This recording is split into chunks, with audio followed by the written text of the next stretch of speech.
292문부터 295문까지 있더라고요. 292문. 시험이라는 말은 무슨 뜻입니까? 악마가 우리를 속이기 위해서 사용하는 모든 관계와 기만을 뜻입니다. 악마는 우리의 본성이 속이는 것을 뜻하서 우리를 넘어뜨리기 위해서 유혹을 이용하며 우리를 속이는 것입니다. 또 우리의 의지는 전부다 악에도 빠지기 쉽게 하고 들었습니다. 그러면 그런 일은 악마의 고유한 일인데 당신은 왜 하나님을 향하여 결코 악에 빠지지 말도록 강구하는 것입니까?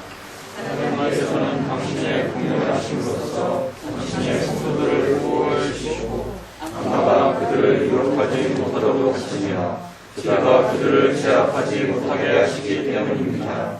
또한 하나님께서는 당신께서 벌하시기를 원하는 사람들을 버리실 뿐만 아니라 그들로부터 당신의 의대를 거두실 뿐만 아니라 그들을 악마에게 내맡겨 악마의 사슬에 굴복하게 하시며 그들의 눈을 멀게 하시고 그리고 그들을 타락한 가운데 버려주시기 때문입니다. 대개 나라와 권세와 영광이 아버지께 영원히 있사옵나이다 라는 첨가 부분은 무슨 뜻입니까?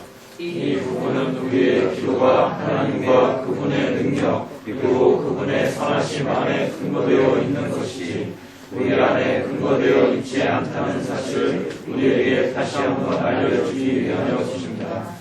우리는 입을 열고 하나님께 간구할 자격이 없기 때문입니다. 또한 이 부분은 우리의 모든 기도들이 하나님의 찬송으로서 끝낼 것을 우리에게 가르치시려는 것입니다.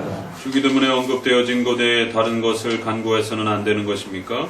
우리가 기도할 때 다른 말들과 다른 형식 그리고 다른 방식을 사용할 수 있다 하더라도 우리는 다른 기도의 유일한 규모인 주기도문과 부합하지 않는 그 어떠한 기도로 하나님을 기쁘시게 할 수 없을 것이라고 생각해야 합니다. 주기도문의 마지막 내용은 우리의 영혼의 또 강건함을 위해서 악의 이러한 또 도전과 시험으로부터 또 강건하기를 기도하는 내용을 담고 있습니다.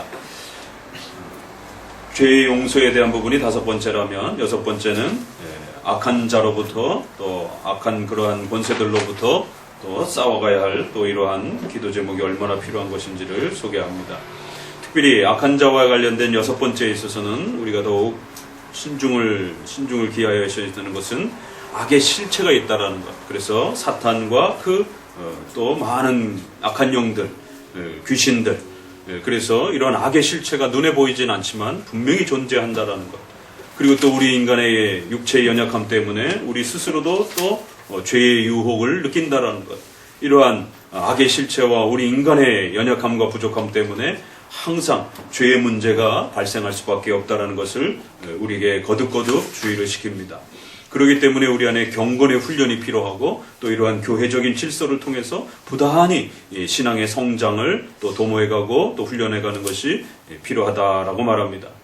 자, 지난번은 악의 실체, 악한 자가 또 그의 귀신들이 또 성도들을 파괴하려고 하는 이런 악의 실체가 분명히 있다는 것을 이야기했고 292문에는 이제 이 시험이라는 말 속에는 어떤 내용이 좀 더 있습니까? 라고 했을 때는 그 마귀와 악한 영들이 어떤 방식으로 성도들을 넘어뜨리려고 하는지에 대한 그 구체적인 방법들에 대해서까지도 우리가 생각해 볼 수 있다라고 이렇게 말합니다. 그래서 우리가 시험에 들지 말게 하옵시고 악에게 지지 않게 달라라고 하는 이 기도 속에 또 악한 자들이 성도들을 어떤 식으로 넘어뜨리려고 하는지에 대한 아주 중요한 정보가 또 이렇게 우리에게 소개되어지는 것을 보게 됩니다. 모든 관계와 기만술입니다.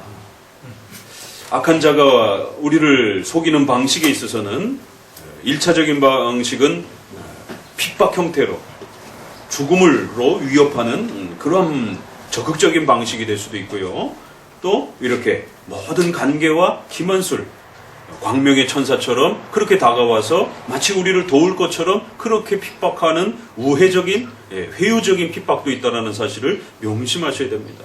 고린도서에서는 그래서 광명의 천사다 이렇게 표현을 할 정도로 기만술과 관계의 방식들을 아주 조심해야 된다는 거예요.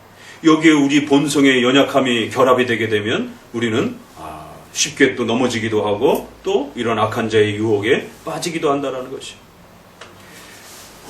앞서 설교를 통해서 1618년에 제임스 1세가 스포츠의 포고문이라고 하는 형태로 주일 성수를 파괴하는 이러한 주일을 못 지키는 게 하는 것이 아니라 오후에 성도들이 좀 더 쉴 수 있도록 일주일 내내 노동에 지쳤던 성도들이 오후에는 좀 편안하게 놀도록 쉬도록 얼마나 그럴듯한 그런 명분을 가지고 성도들을 위하는 것처럼 이렇게 다가오는 것이, 이런 간계와 기만술에 속아서 많은 사람들이 국가에 협조한다라고 하는, 또 그리고 성도들을 돕는다라고 하는 이러한 명분이 결국 1계명과 4계명을 파괴하는 줄도 모르고 그렇게 회유의 이러한 그 또 기만술에 쉽게 넘어가는 것입니다. 강한 적극적인 핍박도 조심해야 되지만 우회적인 간접적인 그러한 또 핍박도 조심하셔야 되는 것입니다. 어찌됐든 결론으로 주일 성수와 공예배가 문을 닫는다라면 핍박을 통해서 문을 닫는 것이나 좋은 명분으로 성도를 위한다는 명분으로 문을 닫는 것이나 교회가 공적인 예배에 문을 닫는 것은 결국 결론은 똑같은 것입니다. 많은 사람들이 핍박을 하면 우리는 목숨을 걸고 저항하겠다. 그러나 지금은 전염병이라든가 또 이러한 위기 사태니까 어쩔 수 없이 문을 닫아야 되지 않느냐. 이 말에 아주 깊은 함정이 있는 것입니다. 성도를 피신시키는 것은 정당한 것이지만 교회가 스스로 문을 닫는 것은 또 다른 문제입니다.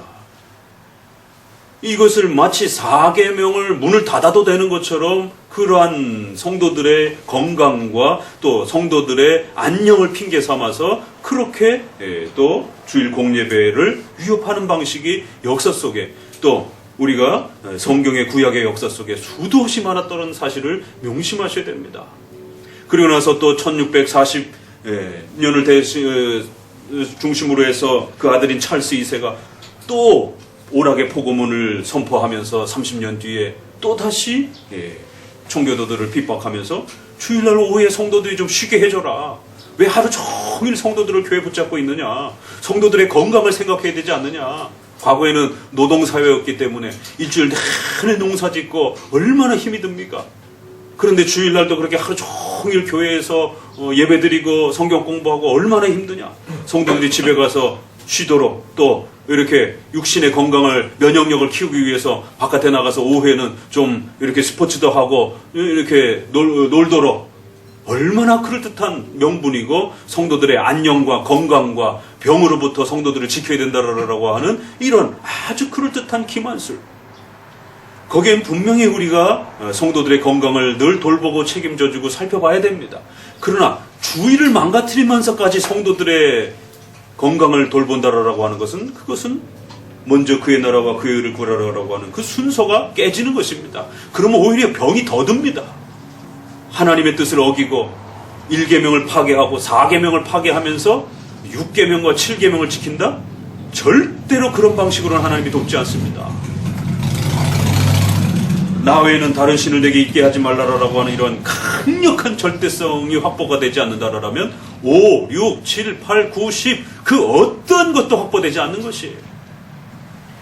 성도들의 생명과 안전도 1계명과 4계명이 확보가 되어야 아픈 사람도 회복이 되고 사업이 잘 안 되던 사람도 회복이 되고 국가도 나라의 전쟁의 위협으로부터 다시 회복이 되는 이런 놀라운 역사들이 있는 것입니다. 구약의 그 수많은 그러한 왕들과 이스라엘의 열왕들은 다 바보입니까? 그 많은 전쟁의 그러한 그 위협으로부터 결국 그 많은 그 외적의 침입으로부터 어떤 방식으로 전쟁을 치렀는지 우리는 다시 한번 기억해 보셔야 되는 것입니다. 모든 간계와 기만술. 그래서 그 넘어뜨리기 위한 유혹의 방식으로 그렇게 다가올 수 있다. 그러니까 역사 속에서 이러한 그 악한 영과 또 그 많은 또 이러한 유혹들이 교회 안에 성도들 안에 어떤 방식으로 다가올 수 있는지, 직접적인 핍박으로 아니면 간접적인 회유와 또 그러한 방법으로 이러한 시험의 방식들이 있다는 사실을 명심하십니다. 외적인 그러한 그 핍박도 있지만 또 우리의 정신과 마음을 유혹하는 그러한 또 내적인 핍박도 있다는 사실을 명심하셔야 됩니다. 자, 그러나 그러한 일은 악마의 고유한 일인데 그럼 왜 우리가 하나님께 도움을 요청해야 되느냐? 여긴 참으로 또 놀라운 1계명으로 다시 돌아갑니다. 결국 그 악한 자의 유혹조차도 하나님의 절대 주권과 하나님의 허락하심이 없이는 우리의 머리털까지 세신바 되셔서 그 참새 한 마리가 우리 손에 양식으로 들어오는 것조차도 하나님이 허락하지 않으면 절대로 불가능하다라고 하는 전지전능한 하나님의 이 통치 아래 있다라고 하는 욥기서에처럼 사탄의 그 수많은 활동들도 하나님의 허락이 없으면 절대로 일어나지 않는다라고 하는. 그렇기 때문에 우리는 다시 한번 이러한 모든 위험으로부터 하나님의 절대 주권만 의지하면서 하나님께서 그 위험으로부터 우리를 지켜주시도록, 그래서 그 악한 자의 그 활동이 막아지도록 하나님 앞에 간절히 기도해야 된다는 것이 참 놀랍습니다. 이 주기도문의 이러한 설명 그 한 구절 구절들이 7대 교리 전체가 이렇게 어우러져 돌아가는 것이. 그래서 우리 성도들은 죄와 싸워가되 또 그 악한 유혹들과 싸워가되 그것만 보시면 안 된다는 것이, 그 이면에 하나님의 전능하심을 늘 보실 줄 아셔야 된다는 거예요. 지금 한국교회가 근대 국가의 70년 만에 48년에 대한민국 정부가 수립된 이후에 또 1885년에 이 언더우드 선교사가 한국의 교회를 세운 140년 만에 일제시대 때도 이렇게 경험해보지 못한 다른 방식으로, 일제시대 때는 총칼을 들이밀면서 공예배를 드리지 못하도록 그렇게 핍박했다라면 오늘날은 민주적인 방식으로 공예배를 드리지 못하는, 그래서 성도들이 더 당황하는 것이에요. 차라리 이렇게 총칼로 핍박을 한다라면 성경의 그런 악마의 유혹과 시험들이 명백하다 보니까 빠르게 대처를 하는데, 이게 마치 성도들을 위해 주는 것처럼, 성도들을 도와주는 것처럼, 성도들의 건강을 염려해 주는 것처럼 이렇게 우회적인 관계와 기만적 형태로 다가오게 되면 굉장히 헷갈리는 것입니다. 이게 우리를 돕는 것인지 아닌 것인지, 이게 하나님의 뜻인지 아닌지, 고린도서의 광명의 천사처럼 다가온다는 말 쉽게 생각해서는 안 되는 것입니다. 세밀하게 분별해내지 아니하면 마치 우리를 돕는 것처럼 다가왔다가 우리를 숨통을 조이는 것입니다. 결국 우리는 민주적인 방식으로 또 합법적인 방식으로 오늘 우리 시대의 초유의 이러한 경험들을 하면서 공예배를 중단해야 되는, 모이는 공예배를 중단해야 되는 이러한 위기 앞에 놓여져 있는 것이. 그러면 우리는 반기독교적 정책을 펼치는 그 위정자들의 악행들이 하나님 앞에서 철저히 깨어지도록 기도하셔야 되는 것이에요. 위정자들은 국민의 안녕을 위한다라는 그런 핑계를 다 가지고 다가옵니다. 성도들의 건강을 지켜준다라고 하는 그러한 목적으로 그렇게 다가옵니다. 그러나 그러한 도움들이, 그런 협조가 1계명과 4계명을 위협하는 형태로 다가오게 되면 저항하고 밀어내야 되는 것입니다. 이거를 구별하지 못하다 보니까 마치 우리를 도와주겠다라고 광명의 천사처럼 그렇게 손을 내미니까 성도들이 손을 덥석덥석 잡는 것이에요. 교회가 덥석덥석 손을 잡는 것이에요. 당회가 교회를 폐쇄를 하는 것이에요. 상상할 수도 없는, 그 어떤 성경적인 근거도 없는, 그 어떤 2000년 교회사적인 증거와 자료도 없는 시대의 그러한 회유적인 그러한 이 핍박 앞에 성도들은 무척 당황하고 있습니다. 그래서 반기독교적 정책을 우회적 방식으로 펼치려고 하는 이러한 악행들에 대해서 하나님이 막아주시도록 기도하셔야 되고, 또 우리는 그 이면에 또 그 악한 위정자들을, 그들의 마음을, 그들의 정치적인 야욕과 욕망을 사용해서 교회를 핍박하는 또 그런 어둠의 권세들의 또 이러한 시험과 또 영향력도 살펴보셔야 되는 것입니다. 그래서 우리가 악한 자의 이러한 그 활동에 대해서도 강력하게 또 싸워가도록 기도하면서도 또 하나님의 절대 전능하심 앞에 하나님께서 또 이런 모든 위험으로부터 우리를 막아주시도록 그렇게 기도하셔야 되는 것입니다. 그래서 우리 성도들은 항상 겉으로 드러나는 사건과 그 이면에 하나님의 또 주권적인 역사들을 늘 살펴야 되는 것입니다. 그래서 교회가 이렇게까지, 이런 상태까지 이르는 도대체 이유가 무엇일까에 대해서, 이 전염병의 이러한 창궐함에 대한 이러한 고통이 어떤 이유에서 온 것인지에 대해서 많은 생각들을 하셔야 돼요. 우리가 배운 웨스민스터를 발동해야 됩니다. 전염병과 재앙이 닥치면 어떻게 된다고요? 고난이 닥치면 성도들은 웨스민스터 17장, 18장을 통해서 4가지의 원칙을 헤아려야 되는 겁니다. 재난이 닥치면 첫 번째, 가까운 원인, 우리의 죄 때문에 찾아오는 것입니다. 그럼 우리의 죄를 회개하고 하나님 앞에 엎드리는 것이에요. 한국교회는 2013년에 예수 그리스도 외에도 구원이 있다라고 하는 것을 교회가 앞다투어서 그런 행사를 집행했습니다. 그 다음 2014년에 로마 카톨릭이 교황이 몇십 년 만에 방문할 때 한국 기독교가 앞장을 서서 환영을 하면서 여의도에 비바파파를 외치는 그 어마어마한 사건들을 경험했습니다.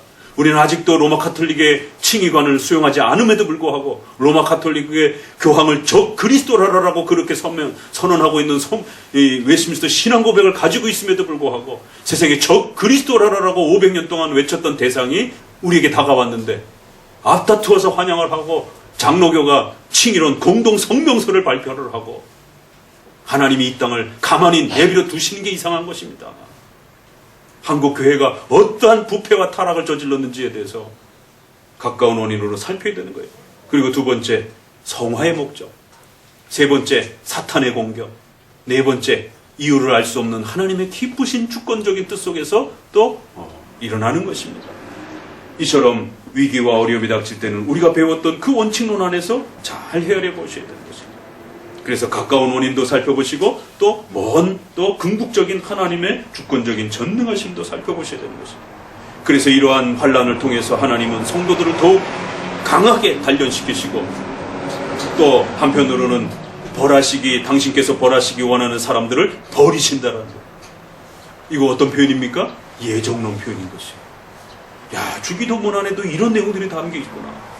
하나님께서 벌하시기 원하시는 사람들을 버리신다라는 거예요. 어떤 사람들을 벌하기 원하십니까? 악을 행하는 자들, 또 하나님 앞에 택함받지 못한 그런 자들, 그러한 자들을 이러한 재난을 사용하여 그들에게 징계를 베푸는 그런 수단으로 사용하실 수 있다는 거예요. 그들로부터 당신의 은혜를 거두어내신다는 거예요. 그나마 줬던 것까지도 다 거둬들이시고 그들을 악마에게 내던져버린다는 거예요. 그래서 악마의 다스림에 굴복하게 하시며 그들의 눈이 멀게 하시고 그래서 그들을 타락한 가운데 버려두신다. 얼마나 무서운 표현입니까? 여러분, 교리문답을 읽을 때 눈물이 나는 것이에요. 가슴이 쿵쾅쿵쾅거리는 것이에요. 아, 이 주기도문이 이런 뜻이었었구나. 하나님의 강력한 예정론과 하나님의 신적 작정을 통하여 택자에게는 더욱 강렬한 연단과 무장의 그러한 마음의 무장의 기회로 삼으시고 성화의 기회로 삼으시고 악한 자들을 유기자들에게는 버림받은 자들을 향하여는 오히려 버림받는 그러한 강력한 징계의 기회로 삼으시겠다라는 것입니다. 우리 성도들에게는 이번 예배의 이런 위협이 저도 살아생전에 제가 공예배를 이렇게 감시 속에서 받을 날이 올지를 저도 꿈에도 생각 못한 거고 여러분도 꿈에도 생각 못한 거고 우리는 그저 평온한 중에 그저 예배 생활을 늘 하는 것처럼 그렇게 생각했던 거예요. 그래서 매주 다가오는 공예배를 우리는 아무렇지도 않게 그렇게 매너리즘에 빠져서 그렇게 또 살아온 면들도 있는 것입니다. 이번 계기를 통해서 우리는 우리 자신을 더욱 무장하고 단련하셔야 되는 것입니다. 만약에 이 중에 한 분이라도 확진자가 발생이 되면 우리는 다음 주로부터 모든 예배를 모이는 공예배를 폐쇄해야 되는 것입니다. 매주 오실 때마다 간절히 기도하시면서 오셔야 돼요. 다음 주 예배도 진행될 수 있게 해달라고 하나님 앞에 간절히 기도하면서 그렇게 참석해야 하십니다. 지금 우리가 그런 시절을 겪고 있는 것입니다. 우리를 시험에 들게 하지 마옵소서. 이러한 전염병의 위험 앞에서 우리가 흔들리지 않게 해주옵소서. 이거보다 더 엄청났던 일제시대와 흑사병 시절에도 당회가 쉽게 그렇게 모이는 공예배를 폐지한 그런 기록은 없습니다. 아픈 성도들을 피신시키면 피신시켰지 당회가 먼저 문을 닫은 역사는 없습니다. 이거 한국교회가 앞으로 조직신학, 역사신학, 성경신학의 모든 학자들이 덤벼들어서 한국교회의 이 사건을 해석해내야 됩니다. 일제시대의 신사참배처럼 과연 이것은 죄를 진 것인지 정당하게 국가에 협조를 한 것인지 한국교회는 심각한 시험대 앞에 놓여져 있는 것이 우리를 시험에 들게 하지 마옵시오. 우리 성도들을 흔들리지 마시기 바랍니다. 우리가 1계명과 4계명을 굳건히 붙잡고 모이는 공예배의 이런 부분들이 당회가 공적으로 모임을 폐쇄하기 전까지는 절대로 쉽게 흔들려서는 안 되는 것입니다. 294문에 대개 나라와 권세의 영광의 아버지께 있습니다. 그래서 6가지가 다 끝나고 나서 시작할 때도 그랬지만 마칠 때도 이 모든 기도는 우리 자신을 위해서가 먼저가 아니라 하나님의 나라, 그의 권세, 오직 솔리데오 글로리아, 오직 하나님께 영광을 위하여 그렇게 우리가 살아가고 그런 목적으로 기도하는 것입니다. 그래서 우리 안에 근거가 있지 아니하고 우리가 그걸 행할 능력과 힘 있는 것이 아니라 오직 하나님의 도우심으로 그렇게 살아가는 것이고, 그리고 그 모든 생의 목적도 하나님을 위하여 바쳐지도록, 그것이 인생이라는 것입니다. 그것이 우리가 하나님과 동행하는 삶의 목적이라는 것이, 그것이 하나님이 저와 여러분을 이 땅에 태어나게 하신 목적이라는 것이. 그래서 우리는 예배하도록 찬송하도록 하나님이 지은 내 백성이라라고 하는 이사야의 말씀처럼 그런 목적으로 존재하는 것입니다. 그렇지 않았다라면 수많은 세포들은 다 그렇게 부모의 그러한 생식세포로부터 다 없어지는 것이, 사라지는 것입니다. 저와 여러분이 우연히 태어난 것이 아니라 바로 이러한 목적을 위하여 하나님의 영광을 따라 한평생을 그렇게 살아가면서 각자가 맡겨진 사명을 따라 그렇게 살아가기 위하여 존재하는 것입니다. 바로 그런 목적을 가지고 늘 하나님 앞에 기도하고 그렇게 살아가시라는 것입니다. 그래서 크게는 또 작게는 각각의 부르심을 따라 순종하며 우리의 생애를 마치는 것입니다. 주기도문이 이렇게 아름답게 잘 끝났습니다.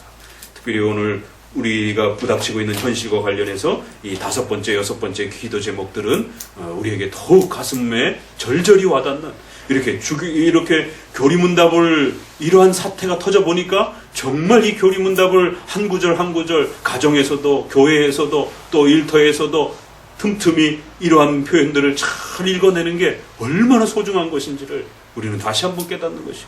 왜요? 갈팡질팡 저마다 지금 성경 한 구절 한 구절 꺼내놓고는 이게 하나님의 뜻이다, 저게 하나님의 뜻이다, 난리를, 지금 이런 날도 없는 것이에요.